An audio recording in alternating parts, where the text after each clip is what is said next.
Hi, welcome to my YouTube channel. My name is Frank Iñiguez. I am the ambassador of reading. And today's topic, 4 factors that support your child's learning.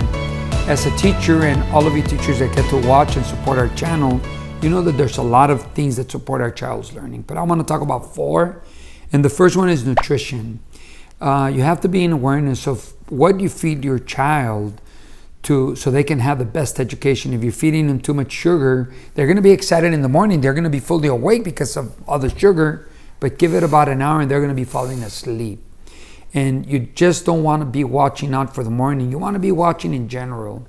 There are foods that benefit the brain, like avocado or blueberries or oil, fish oil or salmon or dark chocolate. There's so many things, so many foods that are good for the brain. However, I'm not just talking about the brain. I'm talking about the whole body, good nutrition for the body. It's number one. If you're providing good nutrition for the body and the mind, the child has a better opportunity to do good in school. Number 2, sleep. Make sure your child gets enough hours of sleep.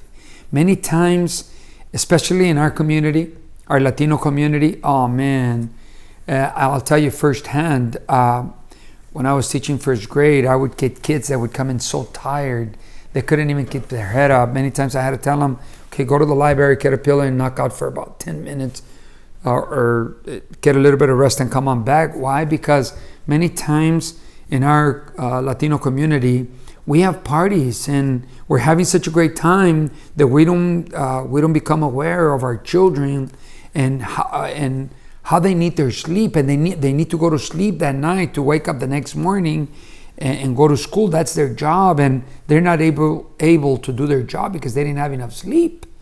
So number 2 is sleep. Make sure your child gets at least 8 hours of sleep. The younger they are, the more hours of sleep they need.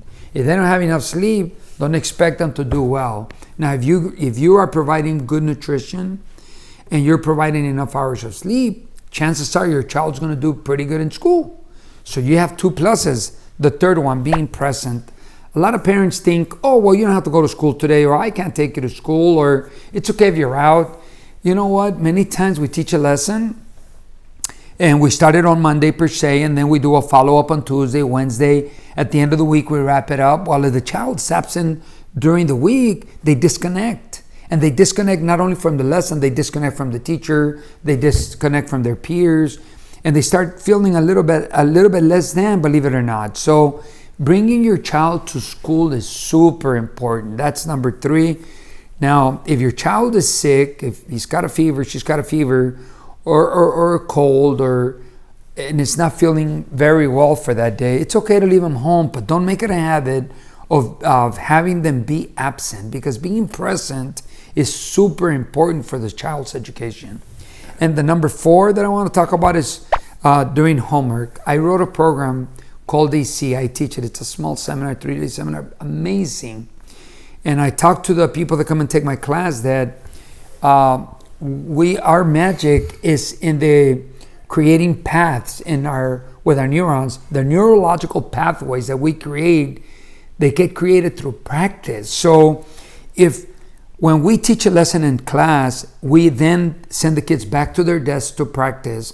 And at the end of the day, we go, okay, do your homework. It's a little bit more practice. That's how we all learn. Remember how you learned the multiplications or writing the alphabet? All that was through repetition, through practice. And doing homework creates good habits. If they take this with them throughout their life, nutrition, good hours of sleep, being present for work or school, and doing what they're supposed to be doing, believe me, they have a very good opportunity to be successful in life, not just in school. So those are the 4 things. Even though there are other things that we can talk about, I was thinking, well, what 4 do I want to mention? Which do I feel that are very important? Nutrition. Without nutrition, body deteriorates, doesn't work, doesn't function properly. The brain doesn't function properly. Sleep. If you don't give it enough sleep, also the body, believe it or not, is not going to function and it's not going to develop properly. So they need sleep. Being present, taking them to school is super, super important. As a matter of fact, schools around the United States reward children that are not absent. And also schools here in the United States, I don't know about other parts of the world, in the United States they provide breakfast and lunch for children. That's how important it is that the United States provides the breakfast, provides the lunch to make sure that the child is getting proper nutrition. So in other countries, I can't speak for other countries, but if they don't, then I suggest you take it upon yourself to give good nutrition to your child. So nutrition, sleep, being present, and the last one is doing the homework, which I talked about a little bit earlier. That's the practice. So the 4 factors that support your child's learning: nutrition, enough hours of sleep, being present, and doing their homework. Because doing the homework creates their neurological pathways that are going to leave the lessons in their brain. Very well, we're going to leave it at that. May you continue to support us. I noticed that one of our videos that talks about writing their letters with circles, lines, and curves, the Spanish one has over 2 million views. So I thought, man, parents do love material that helps their children. I think this is a wonderful video. If you're a teacher, tell your parents to watch it. If you're a parent, share it with your brothers, your sisters, share it with your compadres, share it with people that you care. Share it with people that have children. Very well.